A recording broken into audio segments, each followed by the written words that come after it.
Welcome back to the Postscript, the podcast about films where the discourse ended with an ellipsis rather than a period. I'm Chris Hall. I am Sebastian. And this is Mateo. And on this podcast, we will be reassessing films of recent memory where the discourse was left unsettled. We will try to provide more definitive takes on films that generated a lot of buzz upon release, but their reputations have since become murky, or maybe they've just fallen through the cracks altogether. Movies that make you ask, where are they now? Last week, we discussed David Fincher's The Curious Case of Benjamin Button from 2008, where, honestly, even by the end of the pod, we kind of failed to see eye to eye on a lot of stuff about that movie.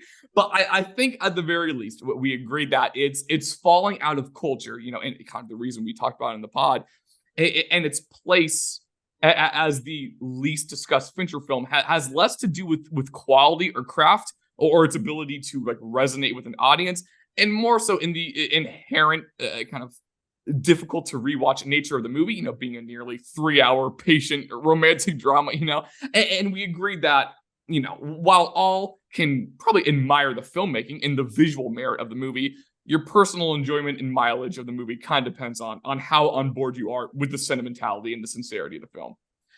This week, as a kind of sister episode to Benjamin Button, we will be covering Christopher Nolan's 2002 psychological thriller, Insomnia. They brought him in to solve an unspeakable crime.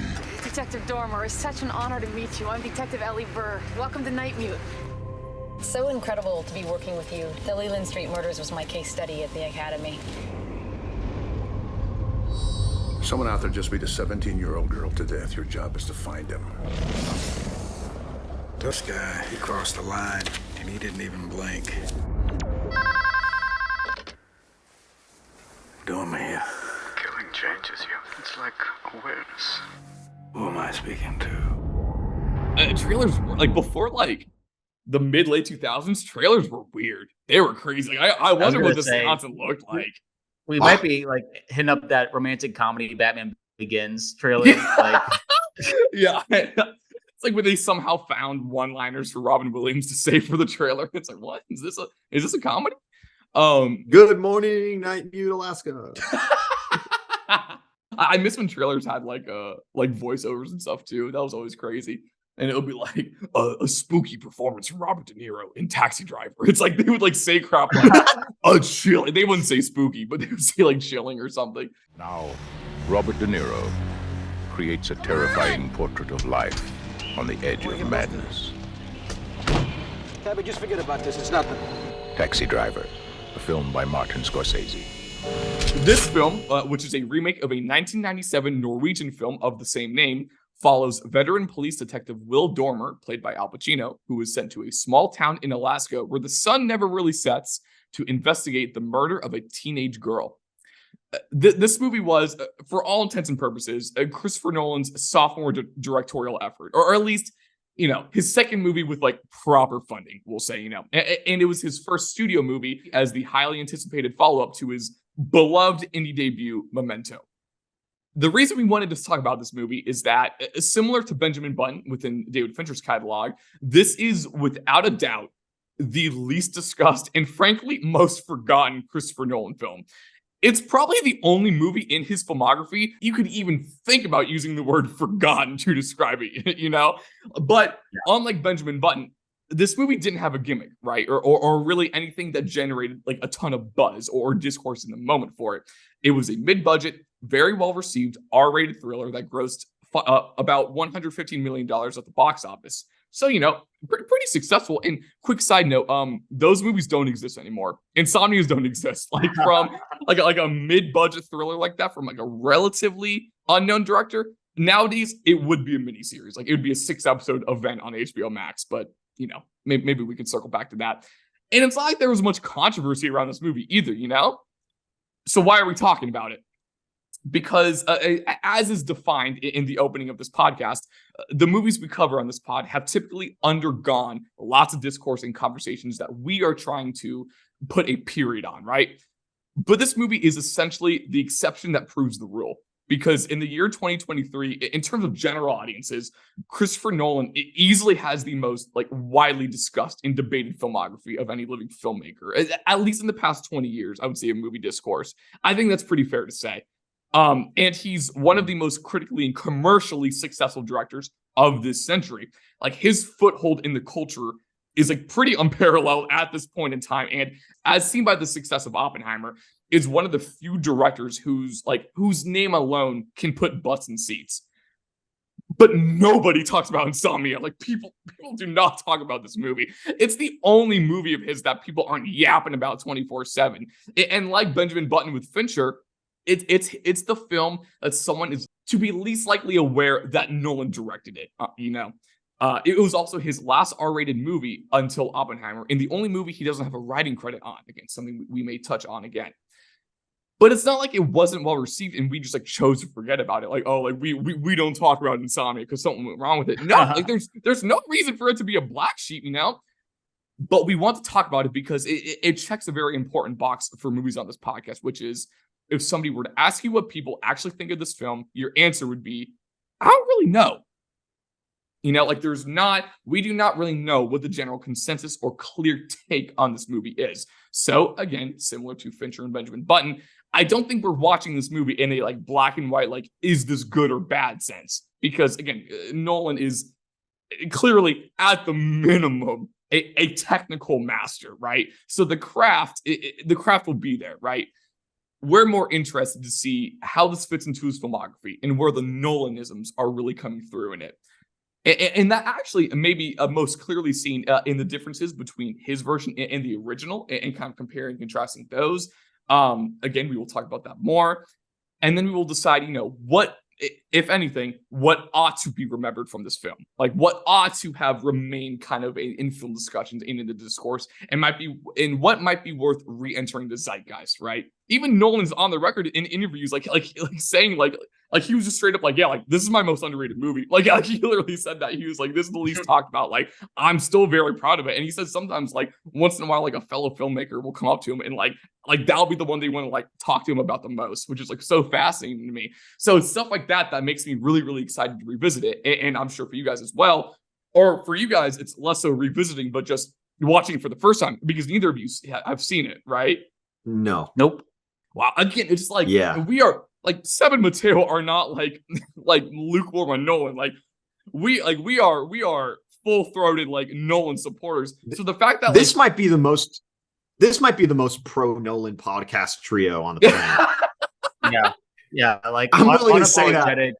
Unapologetic Nolan love here. Like, it's not just like it's love. I love this man. Yeah, there aren't many comma butts with us. Like, we're in the bag. I mean, the true hint was the fact that this pod was started by Tenet. So that should have told you everything you needed to know. Yeah, conversation we had about Tenet is why we started this podcast in the first place.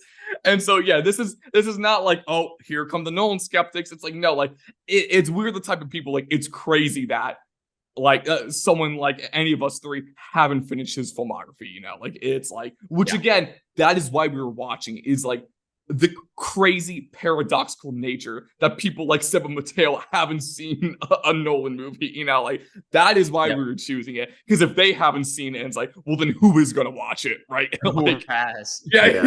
No, exactly. So I want to bring something up because it's interesting that, you mentioned that filmmakers approach him and talk about it, because this is also a movie that, like, I would be shocked if anybody said this was their favorite Christopher Nolan movie. Yes, I don't think like anyone does. Same with Benjamin Button, same with Gravity. Yeah, it's no one. You're getting or Shutter Island for Scorsese. Like like not you're fishing for attention if you say Insomnia is your favorite Nolan. I'm sorry, but like, I mean, I don't know. Like, there's nothing about, like, critically, there's nothing there to tell me that this movie would have like any kind of like insane flaws for somebody to jump on. Or like this is like an insane valley, and all of it's not considered valley. It's not some like like rare misstep for Nolan. Like, that's again, we don't, because why we're covering it is because it doesn't have a clear reputation, but that's definitely not the reputation. Like, it's not like, oh, I guess hit Insomnia. It's like, no, like, it was well received. Again, like, it can be a silly metric. It's a 92% on Rotten Tomatoes. Like, people like, critics liked it at the time. So again, I know you two haven't seen it, but what if anything, what experiences have you guys had with this movie? Like, where going into this watch, like, how does it exist in your brain? The word noir is really like the thing that's been attached to it the most. Is that it's like Nolan's true attempt at a noir film, which has always interested me, and I don't really know why I haven't just taken like a swing at it. Like all these nights that I've had to myself, I've never really like just popped it on. It's also in your defense, it's not very accessible. Like it's rarely on a streaming service. It feels like maybe if Netflix threw it on and in big letters said Christopher Nolan, maybe it would have like a second life, But and there's none of like Nolan's recognized actors that are like in a lot of his films. Like this is a cast that is like pretty. I mean, it's obviously a good cast, but it's not like in his bag or the people that he like has come to. None of his boys. With. It's a great cast. Fun tidbit. Not only his last rated R movie until Oppenheimer. Oh yeah. It was also his only movie not to feature Michael Caine until Oppenheimer. Which is and like Michael Caine is his guy. Again, like, none of the boys can. you know that like him and Michael have like those tea sessions, like that from Benjamin Button. Like they've had some conversations about life that go deep. So it is cool to see like that the pre Michael Caine Nolan. Some late night patio talks, yeah. Oh, for sure. And it is interesting. Like we're still talking about a version of Nolan that was doing like the chalkboard explaining Memento Nolan. So it's not like he hadn't discovered the side of him that could like orchestrate really complex plots. Like he was obviously very capable of that. He has done Memento. Memento is a pretty complex plot, I'm saying he was capable. I thought others like he wasn't like. No. Okay. I was trying to like explain like why it is strange that like this is just a forgotten film because like he was very much like capable as a filmmaker. I see what you're saying. It's not like he hadn't found his footing. Is you're saying? Yeah. Exactly. Which I think is interesting. So he like has a great cast with him. He's really good at what he does, even though it's just his sophomore effort. I think that is so, and like noir crime thrillers is like almost like an easy like money bag. You know what I mean? So it's so interesting that like this checks a lot of boxes, and yet for some reason it's just Insomnia heads are nowhere to be found. Like you'd have to go to the Arctic to like find them. So that's what. That's the real lost city of Z is where the Insomnia has ended up. That's the Tomorrowland. Us in the jungle with Although I know it's funny you talk about the noir because let me pull this up real quick because this first I had the clarification about like let's just call it his second film because he had like a very like $6,000 budget like self-funded with his friend's movie in 1998 called Following again and like it's very like him and his 20 with his friends, like they all funded it together. And that is a neo-noir crime thriller. So it's interesting that like these are like sneaky his roots are like it is the noir, So I'm very curious in that way. That might be why he's so proud of it too. I agree. And I think he's extremely film literate. People don't give him enough credit for like actually knowing his stuff. And like, because he went to college, he didn't go to film school, which he's definitely known for. And he was an English major. Shout out, because I was also an English major. I think that's like me. What makes him so beloved is that he is like this British guy who's extremely well spoken, but does like just like the most insane sci-fi concepts and ideas that just appeal to like the all like the serotonin in male brains. That, he's like, a dude is the thing. Like he's a capital D dude. He knows what makes us tick and what gets us excited. So it's like it's so funny to see him just like this really well spoken guy. Like you would expect him to be like one of the most pretentious dudes if you just saw him like a picture of him. But he's just like he's also the same guy who can say like Roger rules. And that's just like the best. No, thing exactly. So now I'm just getting into a Christopher Nolan love sesh, but like I can't help it. Right. I'm not going to stop you. Yeah, Mateo, what about you? What has been your experience with this movie? So up until I don't know, like 10 hours ago, basically nothing. But sure. this morning I watched the original Insomnia, 1997. Mm-hmm. Eric Skjoldbjerg, shout out. I was like instantly captivated by it. Wow. Like, I mean, incredible concept. The story, the plot to this movie, which I will not give away because you have to be careful because like, oh yeah, like the logline like description of this movie on so many websites gives away what is one of the most foundational like first act plot twists I've ever seen in a movie. Wow. No, seriously, an amazing insight. And so seeing like Christopher Nolan explore this kind of world with what, without giving away too much, is populated by pretty unsympathetic people, it is really has me excited. And it's cool because this movie, like both Insomnia 1997 and Insomnia 2002 from Nolan are kind of ahead of their time, because you know we have now a trend which has kind of died down a little bit, but definitely like peaked in the 2010s of like sort of the Nordic like police thriller noir like detective fiction with like stuff like, you know, The Girl with the Dragon Tattoo from David Fincher, or, you know, on television you had The Killing, and then eventually the Netflix remake. You know, a lot of American and British television and film like trying to capitalize off of like a very successful trend that, you know, developed in Scandinavia. And so this movie came a little almost too early to ride that wave. But I'd be interested. I'm interested to see like what he's bringing to the table in terms of that genre, especially because like if you're not familiar, like a lot of these noirs have like kind of a reputation of being like very cold and like subdued, and they hide a lot of like kind of like brutality under the surface, and it's like very low key. So that to me feels like very unexplored territory for Nolan. Like how he explores like brutality specifically. Yeah, like because you know a lot of his movies, and you know it's a part of it is just because they're PG-13, a lot of them, but like his movies, like they don't really explore that much of like very like repressed and like violent urges of human nature. Besides The Dark Knight, but yeah, but like even The Dark Knight in the end almost kind of affirms that like people are better than the Joker thinks they are, but like you don't get like kind of like almost like that instinctive subconscious violence. I see what you're saying. Yeah, that is really at the core of the story of Insomnia. I'm also excited because you know I like this movie a lot, and you know Eric Skjoldbjerg, the director of the original version, is on the record saying that he really likes the remake.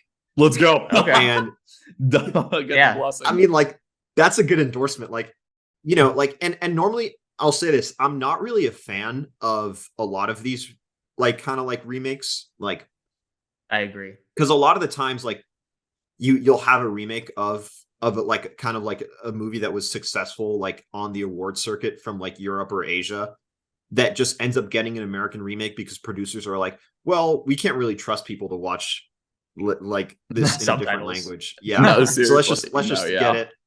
Let's just get it, you know, get some movie stars and put it into English. And you know, sometimes you get great movies out of that concept. Sometimes you get The Departed, but other times you get, you know, A Man Called Otto, and you're like, why does this movie even exist? Like, no, don't tell my grandparents that. They listen to this.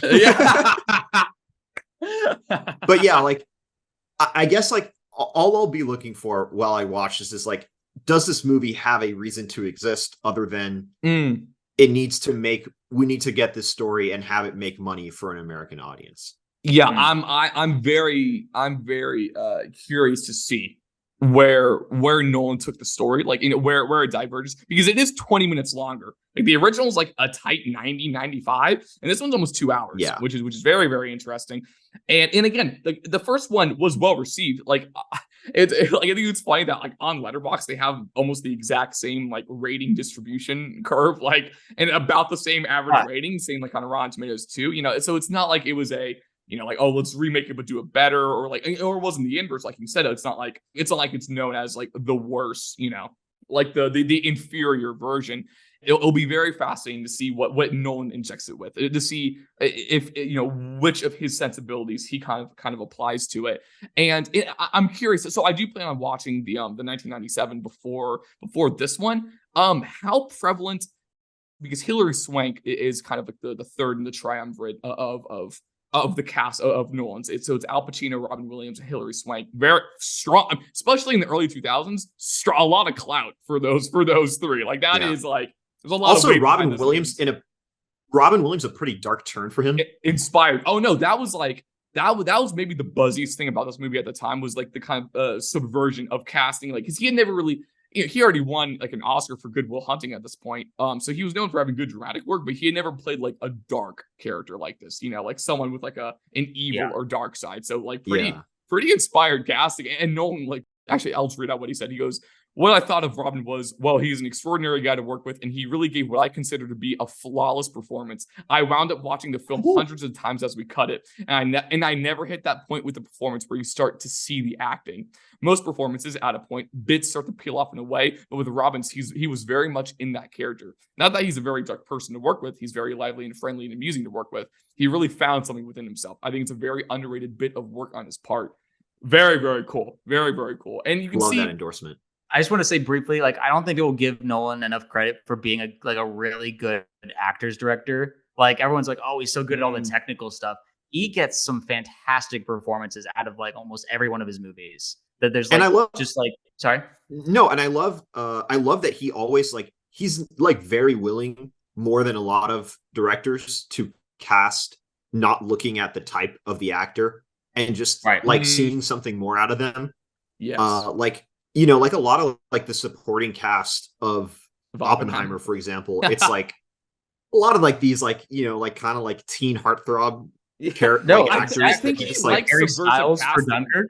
No, exactly. Yeah. I think he likes like doing like, having subversion in his casting. Again, he's casting a bunch of like pretty boys as like as these like physicists and stuff. And then we see that like with Styles, he tries to keep acting afterwards. It doesn't work out. So it turns out Nolan. That's a great point. Yeah, Nolan's the only person to pull a good performance out of Harry Styles. No, seriously, a great read. He's the Andy Reid of movie making.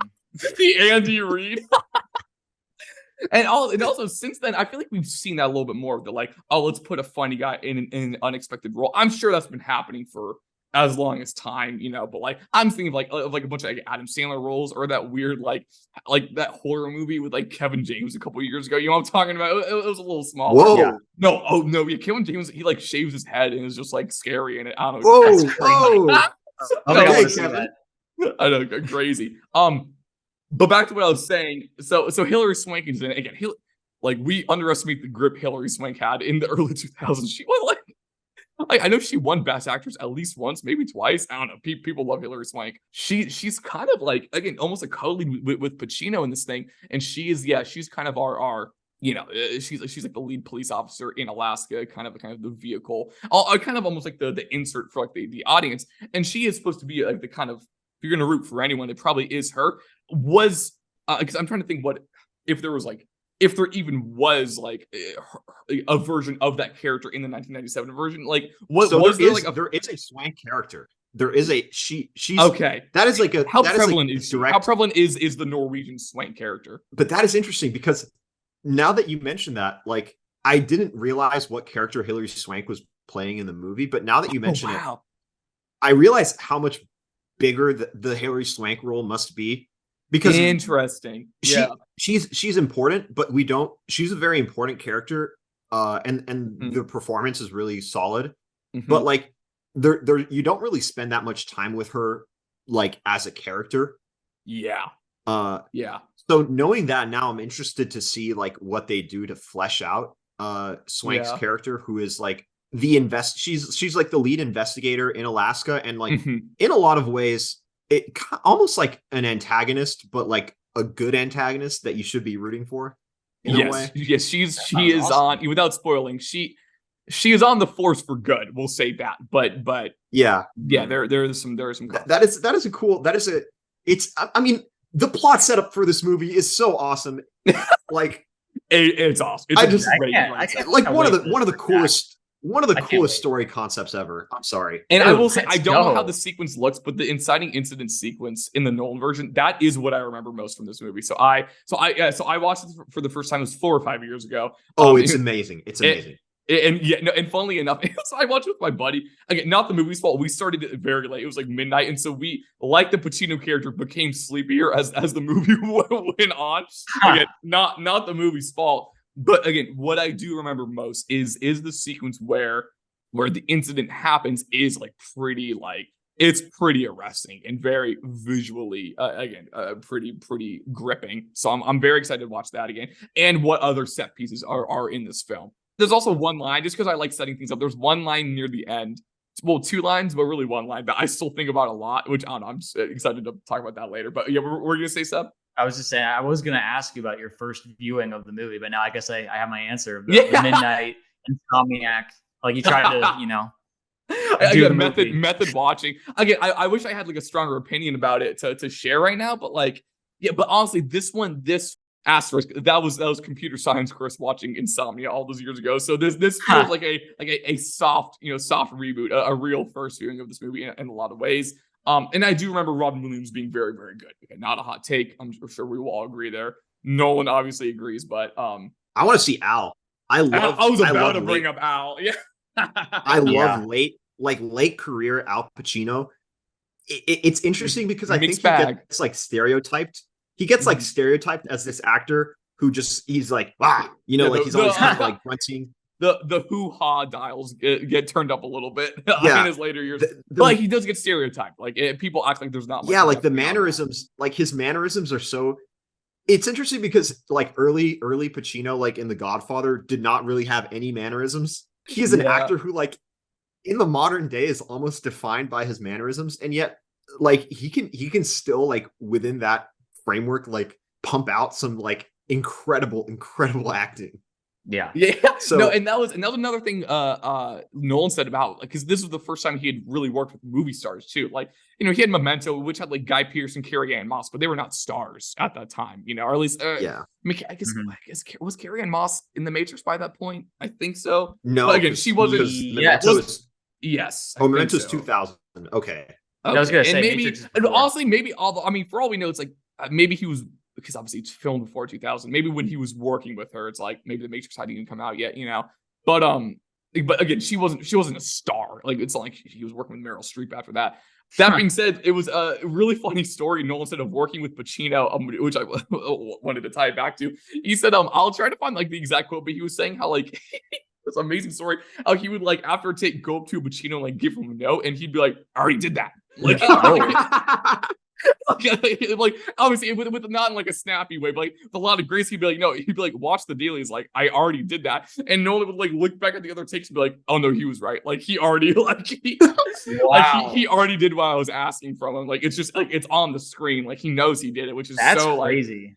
I remember I heard almost the same story with David Lowery directing Robert Redford on Pete's Dragon. He was like, could you do this next date? And he was like, I just did that. It's just, again, if you're Robert Redford or Pacino, you can do it. I mean, if you're Dane DeHaan, you probably can't give that note, but like, but no disrespect to Dane DeHaan. Father charisma, Dane DeHaan. So I found the quote, like, so Nolan said, quote, I'd gone up to Pacino after a series of takes and given him a note on what I wanted. He told me, quote, I've already done that. I'm not going to do a Pacino impression. I've already done that. You can't see it to the eye, but I've done it on the dailies. I looked for it and I was like, oh my God, because there it was. Oh my God, there it was. And then he goes, great film actors can do that. And that's what I had with Killian. Oh, that's sweet.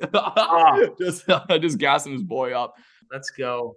But no, very excited for that performance. Because again, like, Pacino 21st century can be a mixed bag, but I wonder if we're going away being like, oh no, very underrated Pacino performance here. Okay, I mean, that being said, any final remarks before we dive into this rewatch? I'm hoping the movie doesn't drop off after the first act. Like, y'all are hyping this first act up so much that I'm just like, it happens, and I'm gonna be like, all right, time to sleep. Like, I don't know what's gonna happen. It kind of, I don't know, like the way that it plays off of the setting and what that character is gonna go through is. I don't want to hype up a movie I haven't seen, but like, yeah, I was gonna say. And I will say we talked actually a little bit about this off mic beforehand, but It's very again, as compared to other Nolan films, very patiently paced. You know, again, it's only 2 hours, actually on the shorter side of Nolan movies, but it isn't. Yeah, I mean, I don't know. Again, it's been so long since I watched it, so I don't know if slow burn is the right word. But again, that's not a word you can apply to many, probably maybe, if any, Nolan movies. Because what made me think of it was that, like, you know, don't expect like, oh, after this first act, it's suddenly hurtling and just like this roller coaster going downhill. Like it's an amazing incident, and then it's just this like kind of pot boiler simmer, just like building. At least from what as far as I remember, you know, more so like a slow coiling kind of maybe around your neck, as opposed to like the Nolan just like grabbing you by the arms and you're just like, oh, and just like and like you're like your face you're on a roller coaster, and you're just like go and you're like breathless by the end of it. You know, it's just so interesting to talk about a Nolan movie where it's like it seems like the peak is in the first act rather than the last act, because like almost every Nolan movie is known for its insane ending. That's. And maybe after we watch it, we're like, oh no, like third act set piece was our favorite part. You know, there's a chance we're saying that. We're just saying we know for a fact there's a very, very cool sequence early on. But okay. That's good. I've wrapped it up like this better. Like this thing better hit. We're betting the house. This movie's mid. This is gonna be the worst pregame of all time. Yeah, yeah. Actually, honestly, I've actually seen this take about, and I hope we're not running on too long. I've seen this take about Nolan a lot, that he's almost like, it's almost the second act is where he cooks most, and it's kind of like the end of the second act, because Oppenheimer had the Trinity test. Interstellar had, it's like that might be mountains. That might be the mountains, but I know the second act ends with a lot of cross cutting when like the field is burning and all that stuff. That cooks. Dark Knight Rises, Bane versus Batman. Oh, in the sewers. The silent fight. No, that is the best scene. I mean, Dark Knight. I mean, that's like like when Rachel dies. Like oh my god. Like it's like that's like the interrogation. Oh yeah, I mean, second act Dark Knight is all the interrogation stuff and going to save Rachel and the like, chase, Joker, and the chase and like escorting Harvey. Yeah, okay, so he actually is. I was gonna say that take is looking better by the second now. Like you're actually might be onto something. Second acts are kind of his bag, which is funny because so many people are like, I don't know what to do in the second act, bro. Like that's like it's almost the inverse for a lot of people. That's so soft middles are common for a lot of directors, but yeah, again, very, very, very interesting. Very, very excited for this rewatch.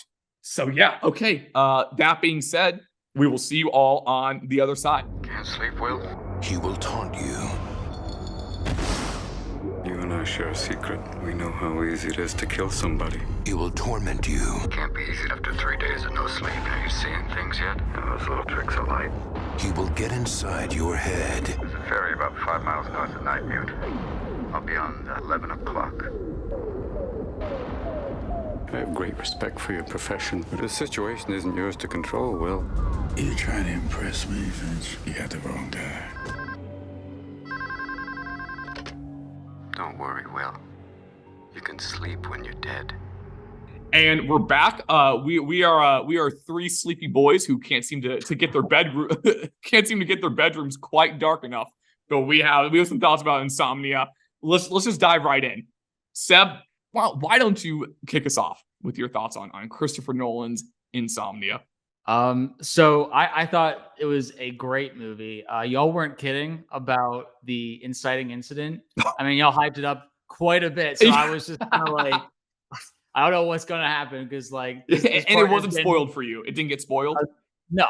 Okay. I was good. like, man, this partner's mildly annoying, but I'm sure they'll figure it out at some point during this movie. Right. Wait, why isn't that guy top built? Yeah. Yeah. That's the funniest thing ever when you're like, this guy's getting like 20 minutes in, you're like, this guy's a lot of screen time, but he was not on the trailers. I mean, he was not on the poster. Like, what's going on here? Also, quick side note on that guy. We were like, oh, none of Nolan's boys are in this. He's one of the boys. That's Mr. We Live in a Twilight World. That's Tenet guy. Yeah. That's why I didn't catch his name at first. Yeah. That's so funny. In the Tenet universe, bro. I would love to see Al Pacino inverted. I would need to see that. Oh, for sure. But no, I found the entire film engaging from beginning to end. Shout out to the wide sweeping shots of like the glaciers, Batman Begins style. I was like, oh, did I turn on the wrong Christopher Nolan movie? But no, I thought like it was a great setup to like kind of show how isolated the location was going to be taking place, like where the movie was going to be taking place. And I'm not used to Christopher Nolan movies being as character focused, maybe on like a singular character. I am almost used to like, I mean, obviously Oppenheimer, it just came out, and that is much more like a first person film for the most part. But these other films are much more like ensemble pieces, to be honest. You know, like they have main characters, but there's a lot of moving pieces. Whereas this one very much focused on Al Pacino and his journey and just kind of how mentally he's wearing down throughout the film. Overall, I found it wasn't much so as a mystery as it was just kind of a psychological drama or even horror in some aspects. I want to talk about that more later. Yeah, of the type of noir it is. Exactly. There's some shots that I found were inspired by Nolan in here. Like, it really elevates his interpretation. Even though I'm the only one here who hasn't seen the older movie, the 1997. I know y'all will get into those comparisons, but overall, as an experience, I think the film hits exactly the beats it wants to, and I think the actors do a really good job of maybe not like overstepping their boundaries. They're really respecting the material, respecting the events of the film, and giving it, I think, a good amount of weight. So I really appreciated the film. Let's go. Love to hear it. Mateo, how about you? I like the idea of like the movie, like giving them their boundaries, like giving the movie and the material like boundaries, and like it is a very like kind of restrained piece in a lot of ways. So yeah, having seen the first Insomnia and then going into this, like I didn't realize that there would be a good amount of differences in how the plot develops past the inciting incident. And there are a number of differences, but I did appreciate the movie and how I think it adapts. It makes those changes because it's almost adapting to its setting and the context, and also like having when you land Al Pacino, I think for the lead role, you almost have to make some changes in how you decide to make this movie. And so I appreciated all that. Yeah, I really don't see why this movie. And, we'll get into it, but like this movie does not deserve to be remembered, I guess, as like lesser Nolan. Like this was a fantastic movie for me. I love the performance. I mean, Al Pacino is like so intense in all the right ways. And like the disgust that he has for Robin Williams, and contextually, I guess for, just so everyone's on the same page, he has accidentally killed his partner, but seemingly has gotten away with it and goes along with the lie and colludes basically with the real killer in the story, who's played by Robin Williams, to help cover up the crime because he doesn't want to get in trouble for having killed his partner. So the hate that you almost like feel the hate that he has for Robin Williams, like just dripping off, like there's like that one point where he's like looking at him. He's like, "You're as mysterious to me as a blocked toilet is to a fucking plumber." I wrote that line down. The movie, like, it's like Tony Gilroy came in for that one line. Like, that's like, oh my god, what a line! Like, and the delivery is just perfect. Yeah, I mean, yeah, it's just a fantastic time. It's like strangely, despite the R rating and the extremely like kind of dark subject matter, it is a very hopeful movie. In a lot of ways, which makes sense for Nolan. Like, despite the fact that he didn't write the movie, I definitely felt his fingerprints on it, which was cool. And it made for a really, really good, really rewarding experience. I'm glad I finally got around to this. Yeah, no, I love that. And I agree on almost every front. I think like you were saying, this should not be viewed as lesser Nolan. Like, I think coming away from this movie, I feel like us being able to say it's like you could reasonably put this as like mid-tier Nolan, I think is actually a huge praise. And yeah, so again, I had seen this movie before, the 2002 version, a few years ago. Again, it had been a while. I hadn't seen the 1997 version before. And so I did watch that before rewatching Nolan's version. And that was actually it was actually kind of a weird experience watching the 1997 one, like watching that one after the 2002. And I'll get to that in a moment. I will say, broadly speaking, yeah, I really, really enjoyed it. I had a really, really good time with this movie, and there were some like just, I mean, straight up arresting sequences in here. I mean, Pacino and Robin Williams are like dynamite together on screen. Like, there are a lot of things I'll want to shout out, but I want to kind of go into this little spiel here, because I think the way Nolan's version, the way Nolan's Insomnia diverges from the original, I think really helps inform Nolan's Insomnia's like lack of presence in the current kind of movie zeitgeist, which is something we talked about a bit in the pregame, because a part of my weirdness with watching the 1997 version after having already seen the 2002 one before is that the original Insomnia plays around a lot more with ambiguity in the story, right? And possesses a lot more subtext than the Nolan version. For instance, in the 1997 version, it's left up in the air, like, at least it never definitively says like who was bruising the main girl, the murdered girl, because it's like, because I know in Nolan's it's like, no, like her boyfriend was doing that, but in the original it's just like they never definitively say, like they never say it for a fact. The thing about the Nolan Insomnia is that Nolan does away with pretty much all the ambiguity of the original, and a lot of the subtext becomes text in the movie, right? And he leaves out a lot of the kind of like the dark impulses that the original explores, and that is kind of festering within Stellan Skarsgård's character and the interiority he brings.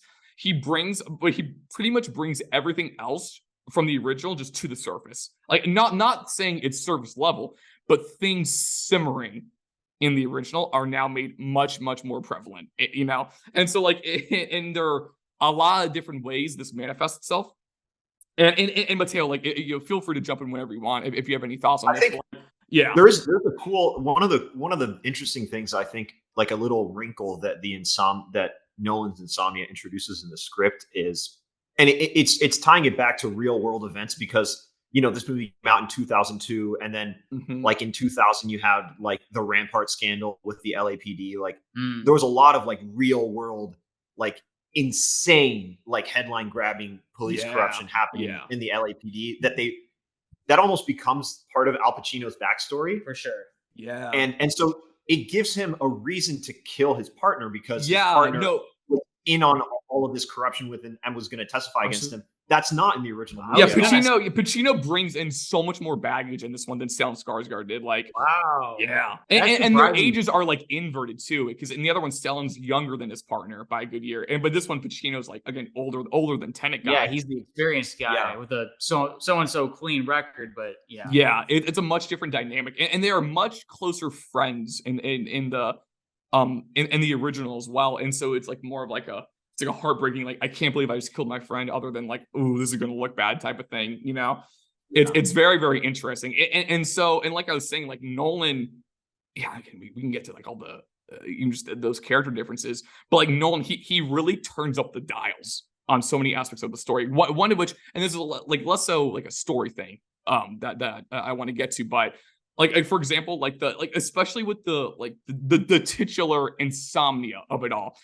In the original, it really isn't until the third act that Stellan starts getting like noticeably sleepy, but Nolan really, really leans into it in this one.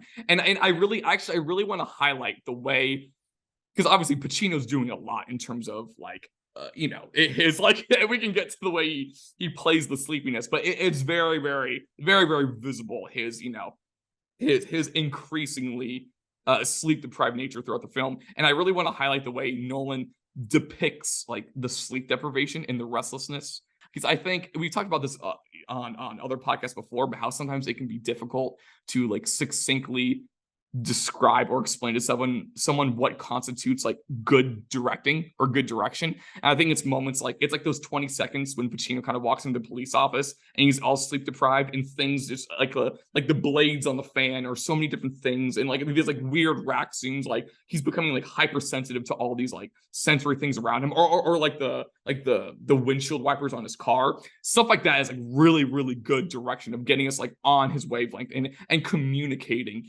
just just the insomnia, like the effects that he's undergoing, and that isn't really in the original. One of the coolest things I think it does, and as I was watching it, I made this connection, but you have all of those like kind of like insert shots, and there's like these like abstract close-ups, and you have like the blood seeping. You have like you'll have like quick little mini flashbacks to like killing. I think I know where you're going with this. Yeah, yeah. And then I was like, this almost feels like those insert shots in Oppenheimer. Yes, let's go. I thought the same thing. Good shout. No, exactly. The particle, like the high res, yeah, like fabric. I mean, like, if it works in one movie, you might as well just do it again. Yeah. I love that you connected that dot too. I want to shout out the sound design. Like similarly in Oppenheimer, there's moments where, like, especially during montages, you'll be hearing like a lot of like sounds that are not coming from like non-diegetic sounds. Really cool sound design. You mentioned the moments where he's really sleepy. He goes in and like hears, it's a sensory overload. Yeah, so, yeah. Like what I thought was a really kind of unique set piece was the log chase where he gets stuck in the water. Yes. And it's like logs bumping up against each other. It just gets louder and louder. It's a really cool way of making that scene really desperate and scary rather than kind of silly. There's a really easy way to make that like. No, I made a note. I was like, Pacino and Robin Williams start playing Fall Guys when they go on the logs. Seriously. I'm like, wait, what? And then the scene turned into just like a new Nightmare Unlocked. Like when the freaking like. When one of the logs like slams into the other as he's lifting his head at 2 a.m. in my living room, I oddly went, "Oh!" Like that. I was there for that, and again, it made it scary trying to like resurface between those logs. You're like, "Oh, you can't just simply just go back up above, like you'll get crushed." So, and I love that stuff.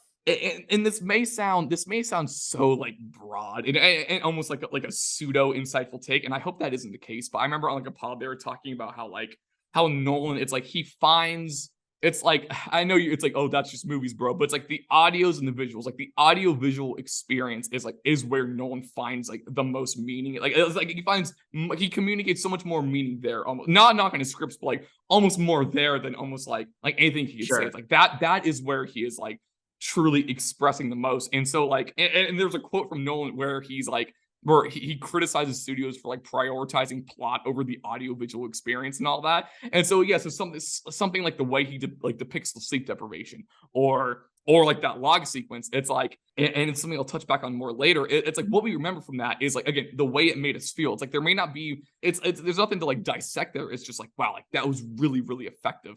And it made me feel a really specific thing, and that's in terms of, and I think that's a little microcosm of like, of like I was saying, of like the way this movie kind of fell through the cracks or fell to the zeitgeist is the lack of discussion possible for this movie. And not that I'm like, I don't know what to talk about in this post watch, not what I'm saying, but back to the movie's, kind of opting out of the ambiguity of the original, the way it kind of, veers the other direction.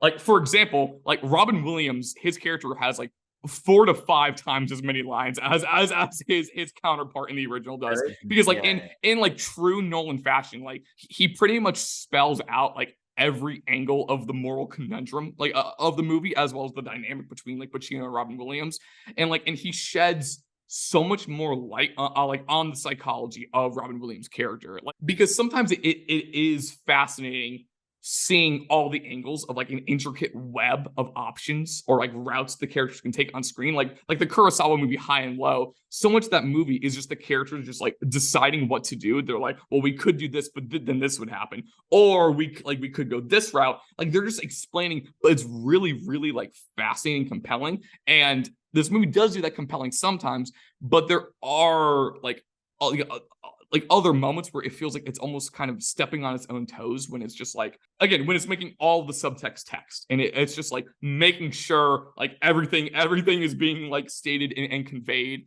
Like for example, when Hilary Swank's character kind of just spoon feeds the audience the like insomnia metaphor, when she's like, good cops can't sleep because the case still needs to be solved, like, and bad cops can't because like they have something to hide. It's like, yep, I was there. We knew that. Thanks, Queen. In case you missed it. And so as a result, I feel like that takes the wind out of the sails as in the pregame, I was like, oh, there's one line I really liked and remember from the original. And that was when Pacino was like, I can't sleep in here. It's so bright. And the reception's like, no, like, dog, it's dark in here. Like, what are you talking about? Like, it's so dark in here. And I feel like turn on the lights and it's like, yes. I feel like that moment like would hit, and not in like a coulda, woulda, shoulda way, but like I think a moment like that hits harder if you don't already have Swank. Like again, like here comes the airplane. Like here's the like here's what this means, you know. And so I'm like, okay, right. And so, and again, like the movie's making definitive statements about things. Again, like who's responsible for the bruises? Like it's leaving no stone left unturned, right? It's exploring every single crevice and corner of the film. Like even like Hilary Swank's process of figuring Pacino's character out, you know, like in this one, you actually get scenes alone with her and figuring it. That doesn't happen in the original, you know, like I think a lot about like the prevalence of a character. It's like, if you get scenes alone with them, then they are like way more important. It's like you have that in this one, but not in the other. You know, it's giving you so much more insight into everyone's minds. While in the first one, it's really just about like it's a much more psychological, like, you know, just like Stellan Skarsgård, just like his character's like interiority in the way you just have to watch him like wordlessly wrestle with the impulses he's feeling. You know. And it's really all Stellan. This movie is a lot more, it's all Stellan. That's just it's all Stellan. The first one. Supporting players. I think sometimes, honestly, really to its benefit, I really do like. I think one strength of this movie, I really like the supporting cast. Like, yes, and you know, absolutely.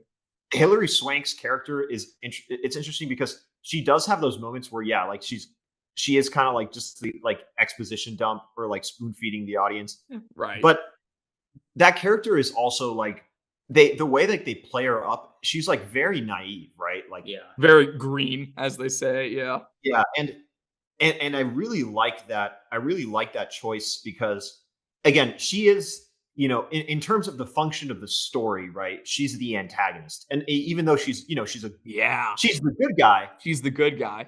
She's the good guy, but she is, you know, even though she doesn't even really know it, she is opposing the protagonist. She's becoming an obstacle. She's an obstacle for him to overcome almost.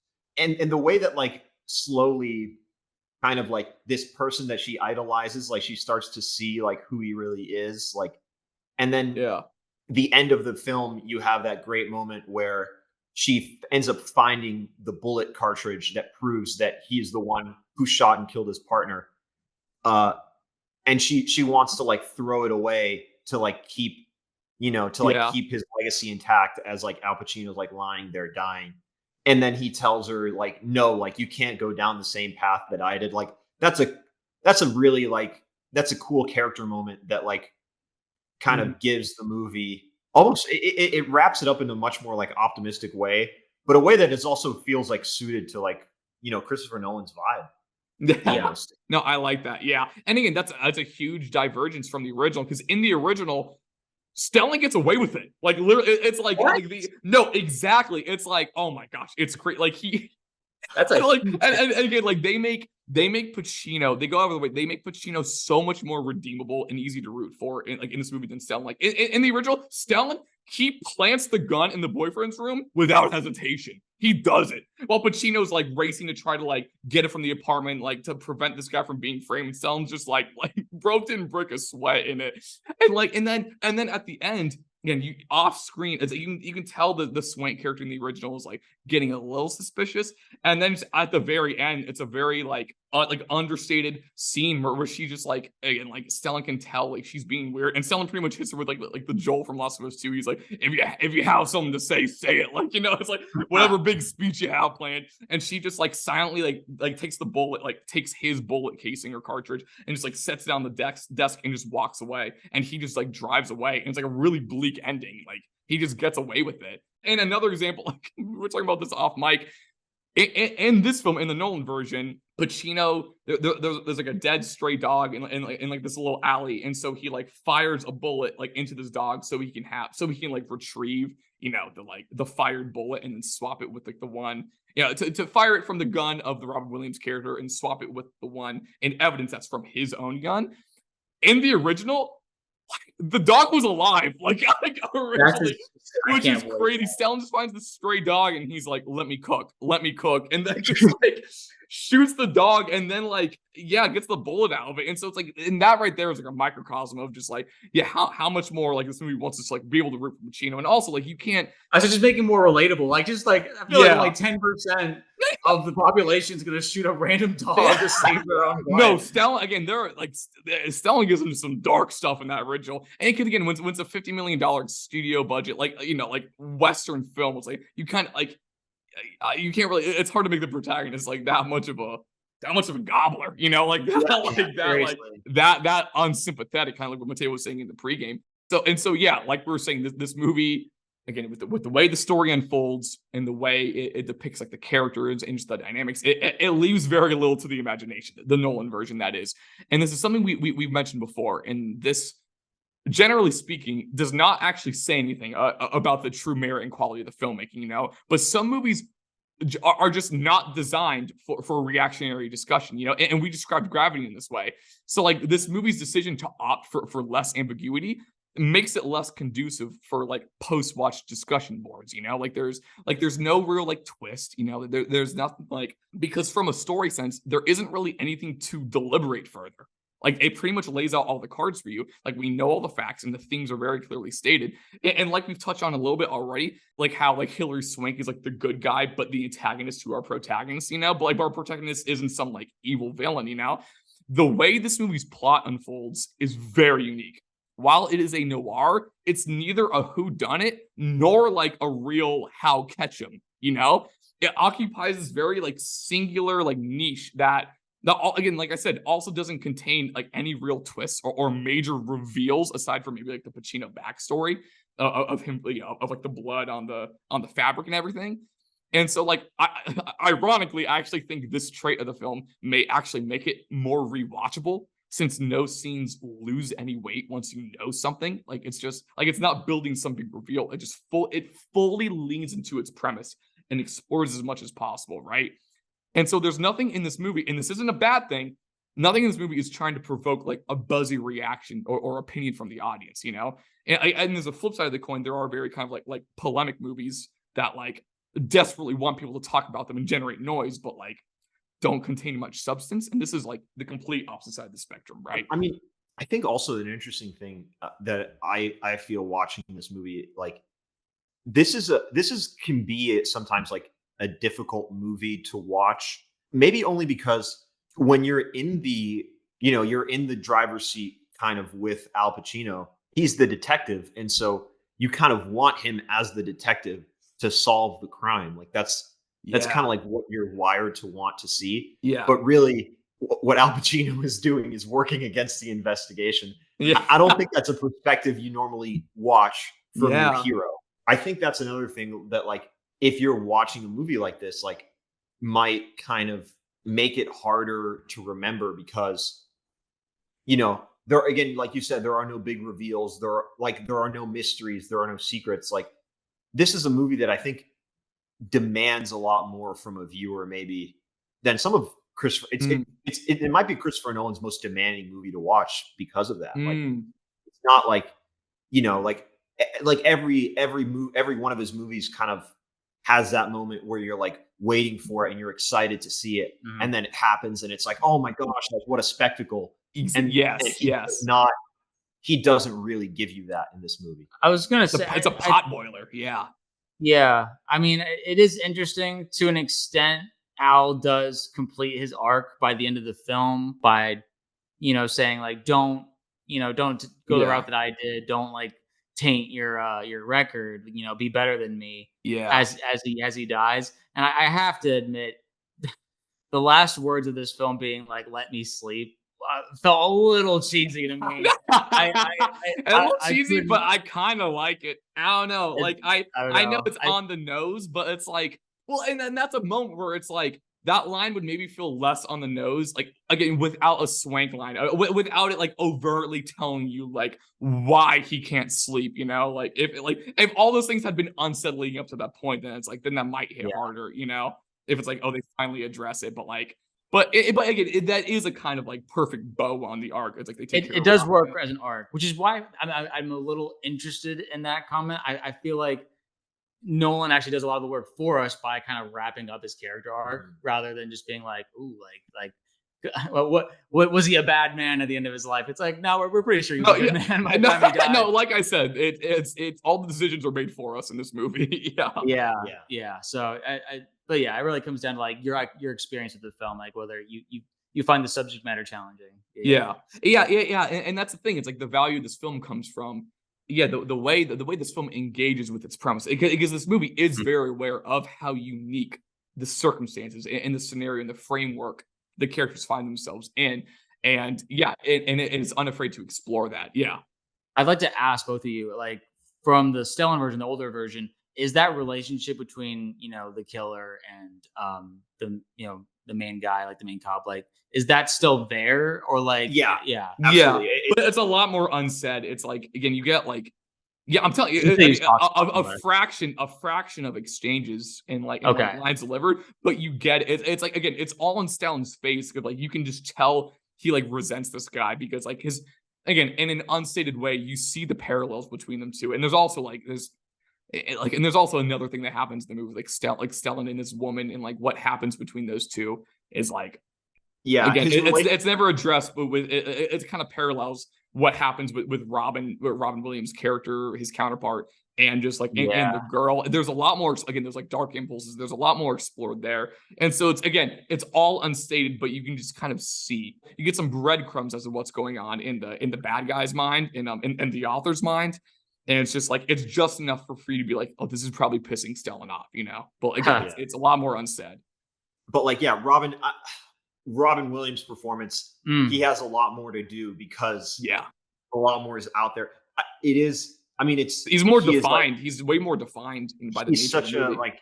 He's such a manipulator in this movie, in a way that is not really present in the first one. He's a lot more like, obviously the context of like him like being like obsessed with like a teenage girl is going to make him a creep, but like in this version, like the way he talks and like how he tries to justify himself, and like how there's like that one scene where he's like talking about how he just kept hitting her over and over and over again. And he tries to pretend that it was an accident, but like you just know by what he did that it wasn't. There's a specific line, is this an accident? And it says, if you want it to be. That was a fantastic exchange that I thought really encapsulated this moral conundrum that Robin Williams' character, he had solved for himself. He's like, I can make it an accident if I want it to be. But like for Al Pacino, obviously it's not that simple. And I love that he's still dealing with it. He never answers it by the end. But so like when she's asking him, like, did you kill him? Like, did you murder him? He's like, I don't know. I don't think I did. I'm not sure if I saw him. And it makes you question, wait, what was that scene? Because it never because there's a very easy way to clichely like replay that scene over and over in his head, but you only see it the one time when it happens. And I think that is fantastic, like playing on our sensibilities, trying to remember, wait, did he do it on purpose? Did he see him before he shot?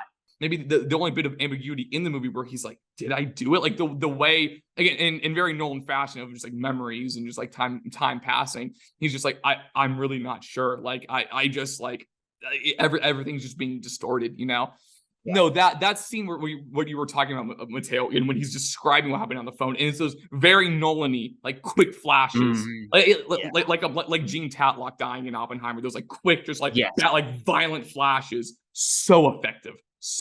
Yeah. I love like the first interactions are on the phone though, like him calmly trying to explain the situation, and Al Pacino's kind of like the one who's acting crazy because obviously he's like he hasn't slept. So he's acting a little bit more sporadic and just, very reactionary, like a killer would. Whereas he's like the one with the calm demeanor, being like, I don't know why you're getting so upset about this. Like I love the first shot of Robin Williams when it's just when Pacino's in his apartment, and it's that kind of Finchery, kind of 70, that like side profile of Robin in the hallway, and then he runs and you see him from a distance on the Fall Guy logs later. But he keeps looking back. It's those quick cuts where he looks through a window and you're like, well, there he is. Yeah, no, exactly. Was there something you were going to say, Mateo? No. I think, you guys. The ferry scene. Can I shout out the ferry scene? Oh, that is, I mean, not to get ahead of myself. That might be This Is Why We Play. I love the ferry scene. I also specifically, there is one shot that I might I might argue could be the longest shot in Nolan's history. They're both, there's a pole in the middle of the frame and they're both like leaning on it. On both sides. Yes. It's like a 2-minute long shot.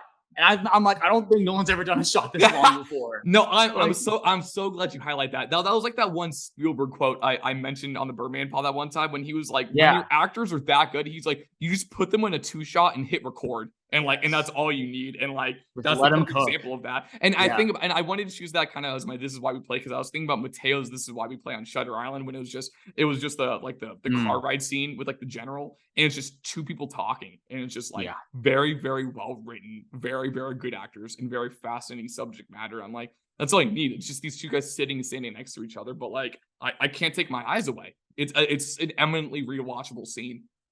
Yeah. And you said this was Robin's first attempt at like a villain character, right? I'm pretty sure. Yeah. I thought he did a fantastic job. Like he does like these nervous laughs, these really unique mannerisms that I think it's the conviction he speaks with, the calm voice, but it's like he's also kind of speaking his thoughts out loud, like trying to justify it, where he's just like, oh, it's so cool. I'm so happy to be able to like talk about this with somebody. Yeah. But he's also like he's not unsure of what he's saying either. He's like, it was an accident. I'm not questioning that. I know it was. So that's what makes him so scary. To be that expressive, but still that cold, it's very, it's very fascinating. Yet more proof that Christopher Nolan is one of the few directors who can just look past typecasting. Yes. And he'll get an actor who's right for the job, and he doesn't care what their past is or what their association is, because he plucked like Robin Williams out of like kind of comedy and maybe like more like wholesome, dramatic roles. Yeah, wholesome. It's like, I'm gonna make this guy the biggest, like most unredeemable creep possible. And he's gonna nail it. He is a creep. Yeah, no, 100%. And like I want to touch back on something you said earlier, Mateo, of how like, a lot of Nolan movies are built a lot of times building up to something. It's just like, here we go, some reveal, some explanation, or some just like spectacle, like overwhelming. It's just like, I can't believe my eyes kind of thing. But again, like this is not a puzzle box movie. There's nothing to figure out in this film, like at all. Like, like you're dealt the cards, and it explores every avenue. But again, that's okay, because when it's this compelling and interesting of a premise, because we talked about in the pregame, it's like, oh, what are the Nolanisms we're going to find? How is this going to be Nolan-y as compared to the original? And it's through that lack of ambiguity, because because some Nolan criticizers, some Nolan critics like may kind of like harp on him for just like spelling things out, like I know some people who bump on Interstellar. The way they bump on it, like on it, is that they're like, hey, like I'm glad Nolan did all this like scientific physics research for it. He doesn't need to explain it to us in the movie. It's like they kind of bump on the sheer amount of like exposition and all that. Yeah, so it makes sense that the Nolan version of this film is doing away with the ambiguity and just leaning. It is trying to drive home again, like this feeling and this experience, like more than anything else. Like it is just, and maybe I'm not stating that eloquently, but like all of his other movies, they're very, very defined. And it wants to like find its lane and just like maximize it, like as much as he can. Yeah. So yeah. Any thoughts on that front from you guys? I think. So one of the interesting things that I saw that kind of goes into the Nolanism of the movie is like the idea, this movie definitely walks away with kind of a thought that like, kind of like that. And I mentioned this before, like that hint of, that kind of like optimism about Hilary Swank's character. Yeah. Which felt very Nolan-y. I do think it's interesting that like, in spite of that, like there are a lot of like, kind of unstated reasons that don't come to the surface as much, but and they're not even like implied so much as I just see it on the screen, but it's just not said. Where like there's a lot of optimism in like kind of how the movie ends, like on the like what they're showing us level, but also there's a lot of reasons not to be optimistic in like how all of her colleagues act in the movie. Seriously, like.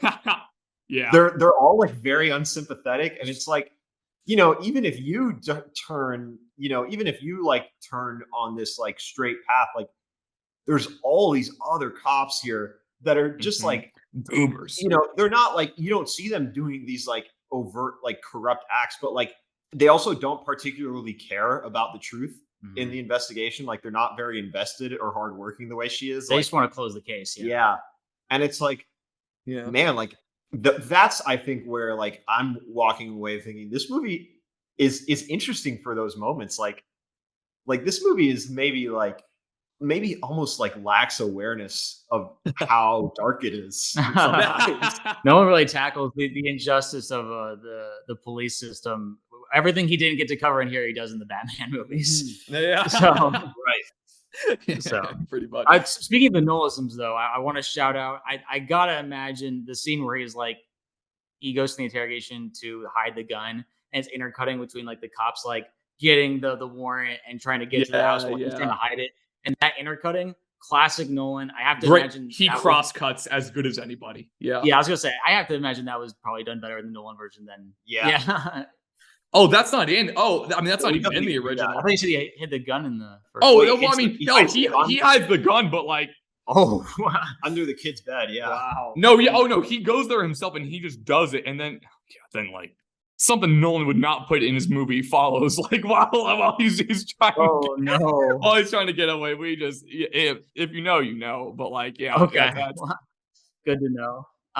The other Nolan is interrogation scene.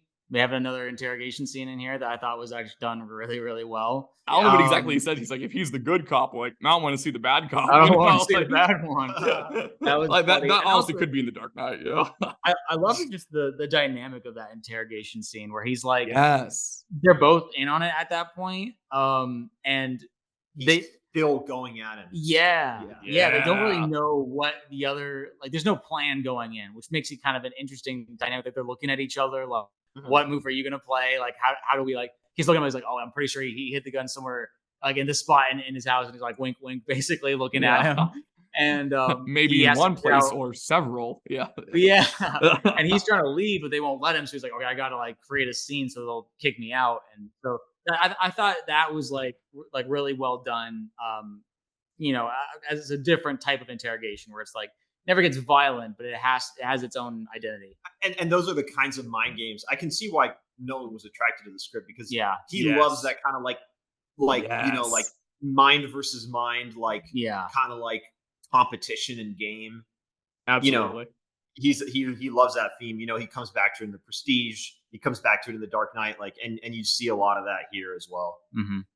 Great shout. 100%. And if we're talking about, again, this like Nolan-y moments, that opening shot of like the multi-paneled like mirror shot, of like the flashback and like the drops of blood on his sleeve. You know what I'm talking about? I can't really put it into words, but that's Nolan core. Like that type of shot, it's like the refractions in the mirrors and just like I don't know, like it's like when you know type of thing.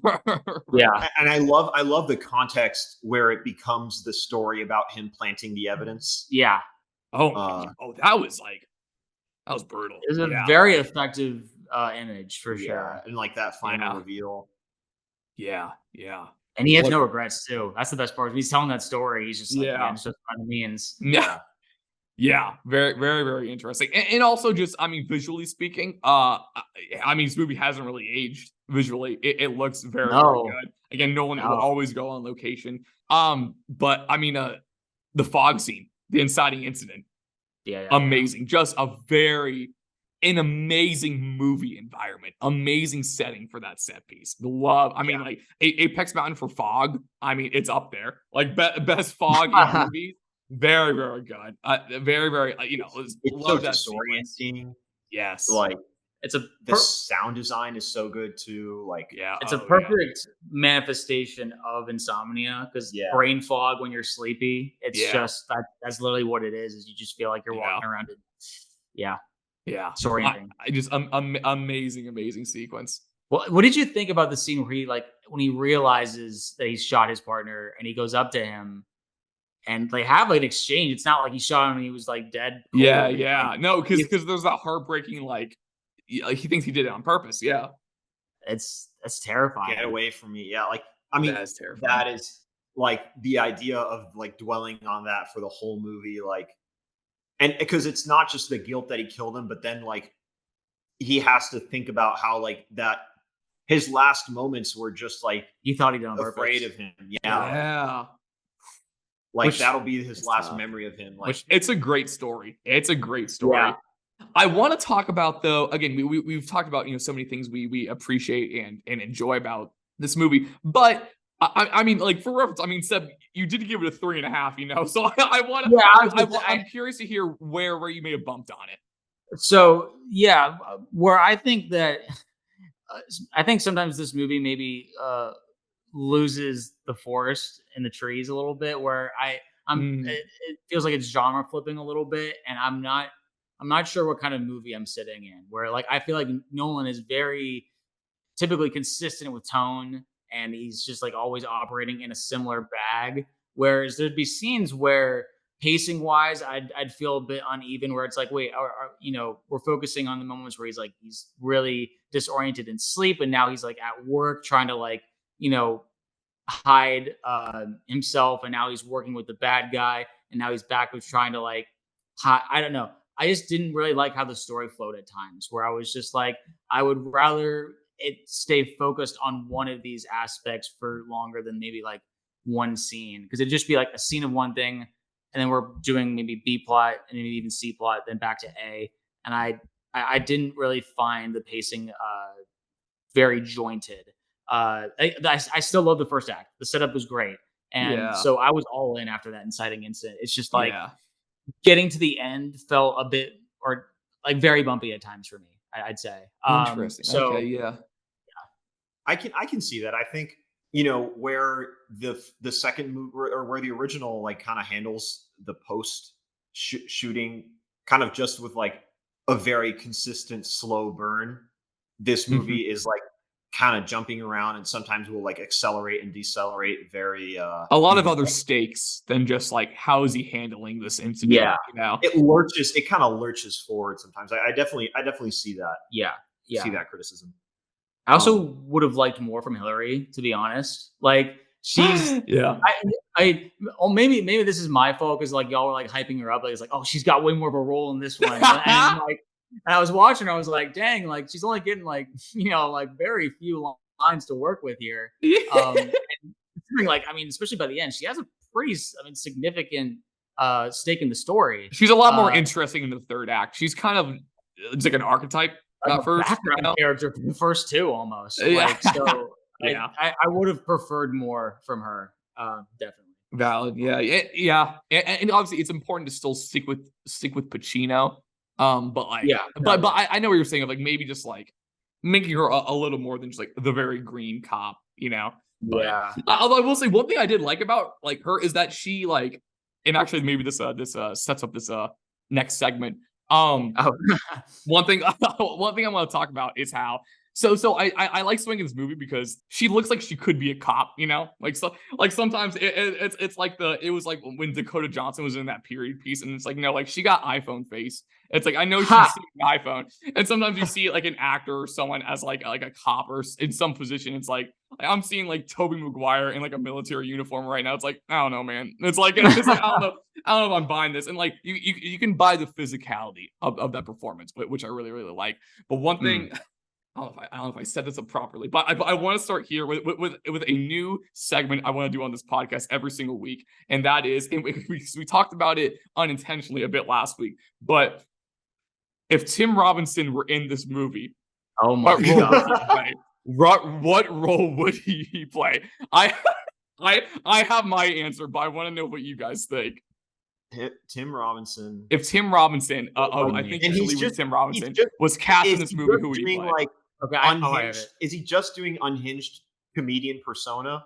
He can do whatever you want him to do. He's like, it's just how are you using Tim Robinson in this movie? And so this is kind of like a really weird one. I don't know if this works, but it might work.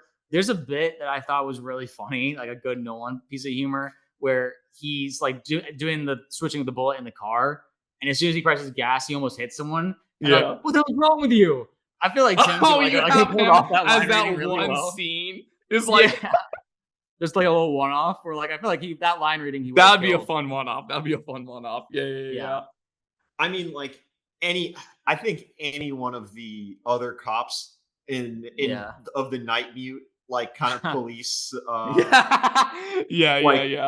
One of those guys, like they're all kind of like goofballs. Like they're all goofy, but they're also like kind of like very like kind of macho, like sleazy type dudes. Yeah. And it's like I feel like he could play that so Oh yeah. Okay, so here's what I was thinking. I was like, at first I was like, okay, like maybe he could play like his partner, you know, like just because I could imagine the death scene being like hilarious with those. Yeah, he's like, you shot me, you're my partner, and just like just doing all these things. Have Tim Robinson play the boyfriend of the girl who died, but the character's age doesn't change. He Wet Hot American Summer it, like he's playing like a 17-year-old, like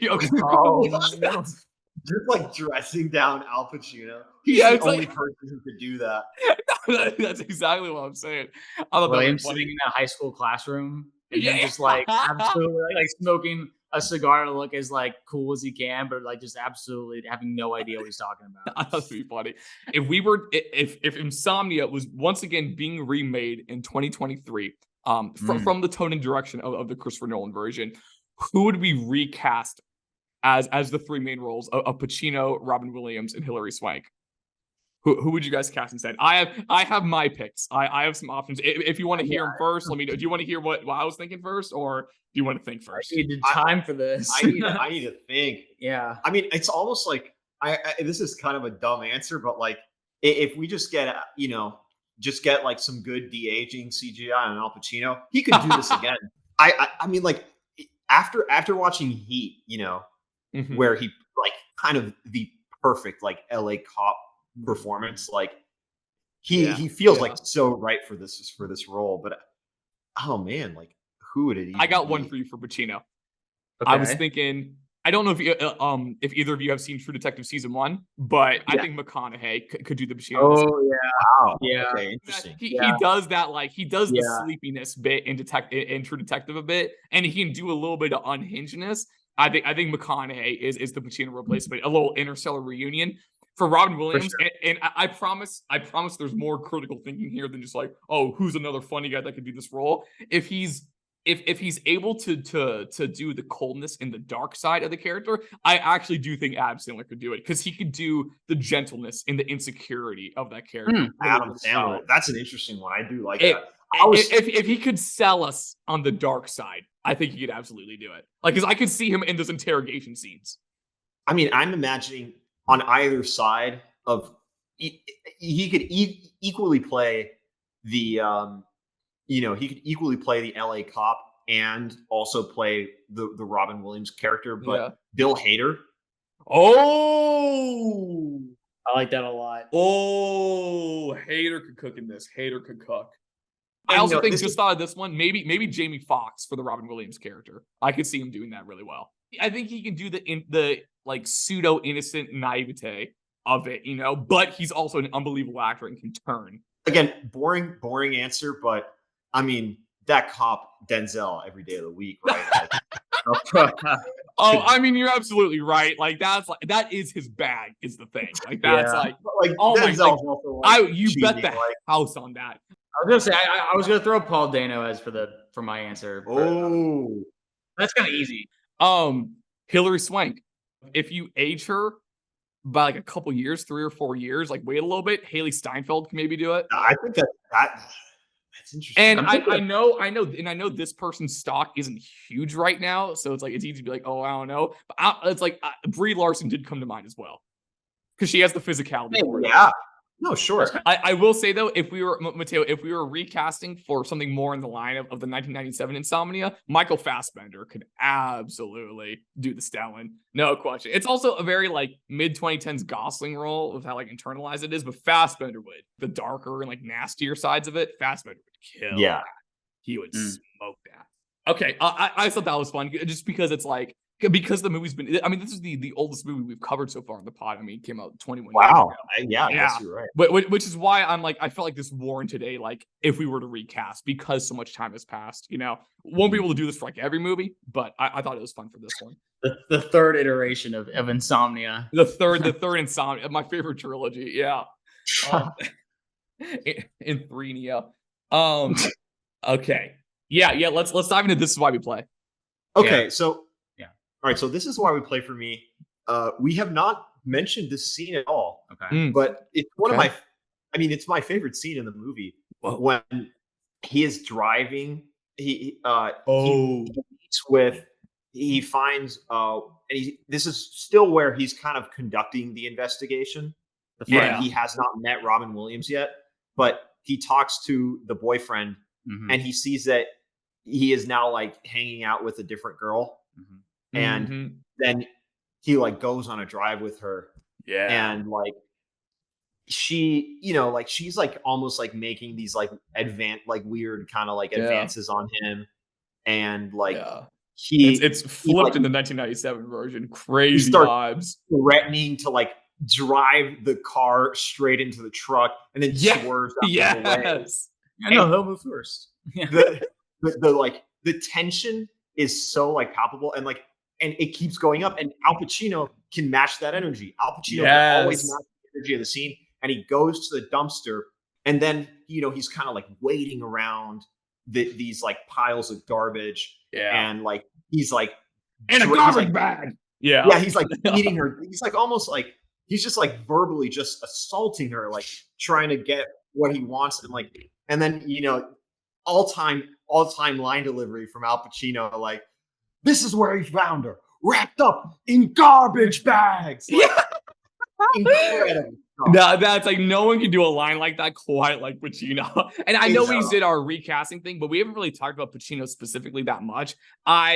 It's a great Pacino performance. I think Nolan gives him like the perfect amount of room to add like the, you know, the color and flair that like only he can, you know. But he has him reined in though. They're wrapped in garbage bags, you know, like that's all. You still get those. Get those. Yeah, exactly. Best Sleepy performance I've seen, that's for sure. Sleep. You're absolutely right. Like that's, and again, easier said than done. Like that's not like it's not a typical performance. Yeah, that's not like every actor has that in their toolkit, you know, like in their belt of just like, okay, now be 4 days sleepy. Like it's a really like clear, you know, progression or degression that he goes on. So no, yeah, good shout. Like he's on a very specific frequency. He's not just like, you know, hoo-hawing for 2 hours. Like it's very good performance. He is in that character the entire time. Love that. Yeah. So what's your This Is Why We Play?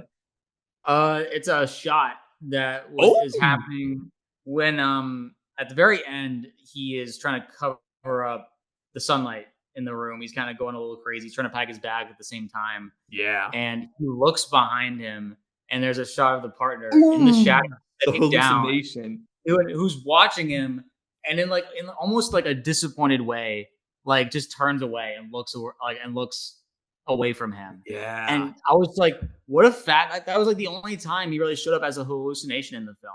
It was at the very end. Yeah. Like just quick proving this, like, look at him. I was just like, well, he shows up at one other point when like they're doing the search and whatever, but like, I just found this one. I mean, it was shot so like immaculately. Shot like a horror movie. Yeah. Yeah. I found it super effective. No music, just let the shot sit with you.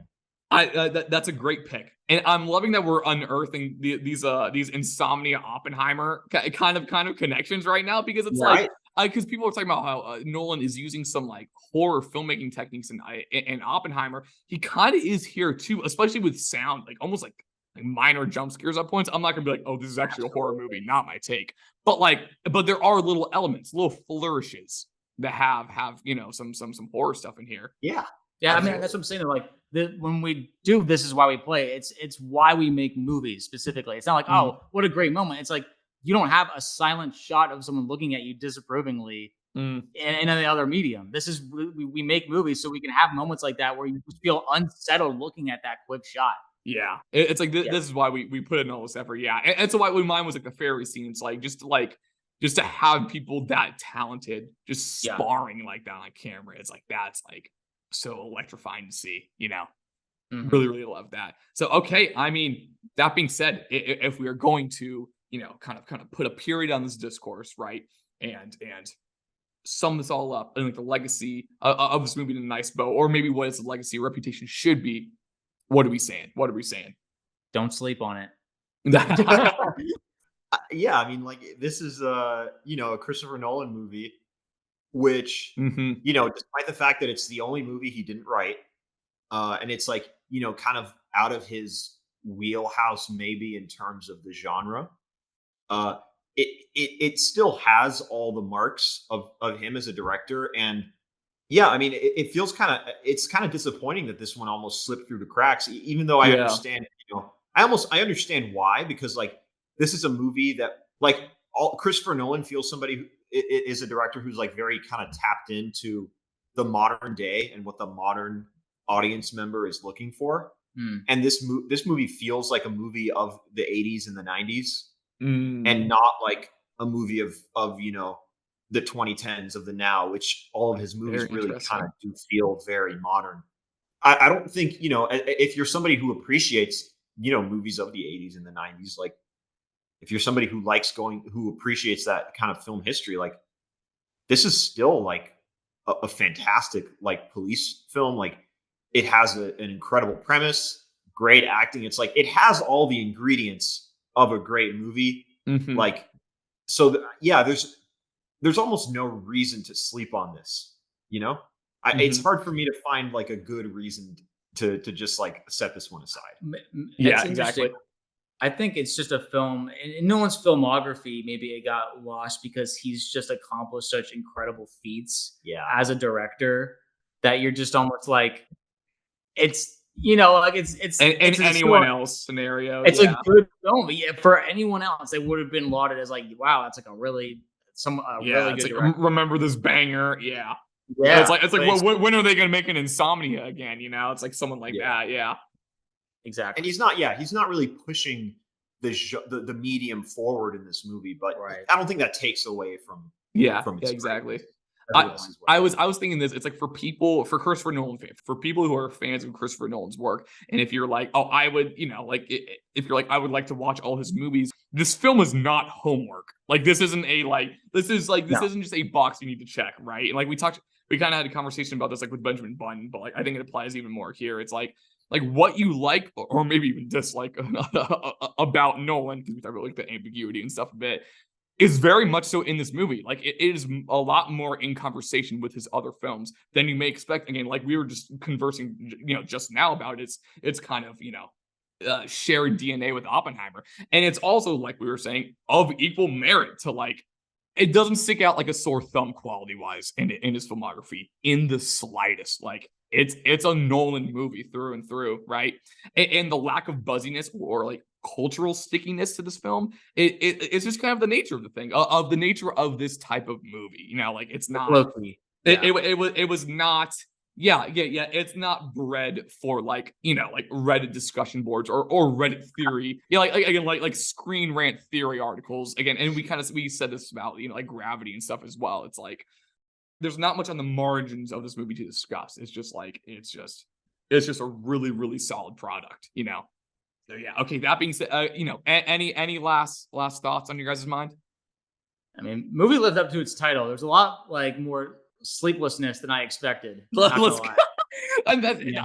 I'm glad you say that, because again, like in the original, I was a little bummed by the lack of sleepiness. It's not like you don't get sleep. You have to earn sleepy Stellan. It's like minute 70. It's like I'm seeing some bags under his eyes. And Pacino by minute 30, he's like, like he is bro is out of it. And yeah, and those are some of my favorite sequences in the movie is the depicting of that sleep deprivation and kind of a like, you know, not really finding this anywhere else. Yeah, because again, it's not like this movie doesn't have things unique to it. You know, like actually it has a lot. Again, it's a very, very pretty singular and fascinating, unique like framework and premise. Like, and which is why I'm like, this thing's a lot more rewatchable actually than maybe I anticipated, because it's like, I don't know, it has a very unique lane that it's running down. But yeah.